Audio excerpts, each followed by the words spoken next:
জাতীয় নির্বাচন 2026 সালের এপ্রিলে অনুষ্ঠিত হবে বলে ঘোষণা দিয়েছেন অন্তর্বর্তীকালীন সরকারের প্রধান উপদেষ্টা ডক্টর মোহাম্মদ ইউনূস।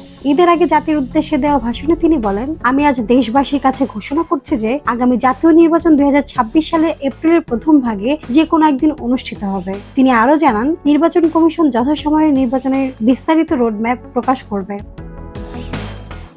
তবে এই ঘোষণা মেনে নেয়নি বিএনপি। দলটির নেতা সালাউদ্দিন আহমেদ বলেন, নির্বাচন জানুয়ারিতেই করানো যেত, এখন নির্বাচন পেছানোয় জনগণের প্রত্যাশা পূরণ হয়নি। এই রাজনৈতিক অস্থিরতার মধ্যেই ভারতের আনন্দবাজার পত্রিকাকে দেয়া এক সাক্ষাৎকারে আওয়ামী লীগের সাধারণ সম্পাদক ওবায়দুল কাদের বলেন, আওয়ামী লীগ নির্বাচনে অংশ নেবে কিনা এবং শেখ হাসিনা কবে দেশে ফিরবেন এসব বিষয় নিয়ে দলের কাছে স্পষ্ট পরিকল্পনা আছে। তিনি বলেন, এই নির্বাচন ঘোষণার মধ্যেই নির্বাচন না করার ইঙ্গিত লুকিয়ে আছে। আওয়ামী লীগকে বাদ দিয়ে বাংলাদেশে কোনো গ্রহণযোগ্য নির্বাচন হতে পারে না। দেশের 45% বেশি মানুষ আওয়ামী লীগের সমর্থক। এত বড় জনগোষ্ঠীকে উপেক্ষা করে কোনো নির্বাচন সম্ভব নয়।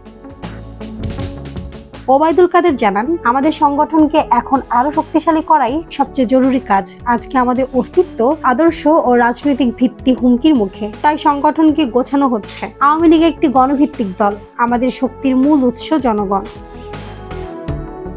জামায়াতে ইসলামীর সাম্প্রতিক ঘোষণার সঙ্গে ডক্টর ইউনূসের নির্বাচনের সময়সূচি মিলে যাওয়ার বিষয়ে তিনি বলেন, ডক্টর ইউনূসের ক্ষমতার প্রধান উৎস হচ্ছে মৌলবাদী ও উগ্র সাম্প্রদায়িক গোষ্ঠী। তিনি তাদের ওপর ভরসা করছেন।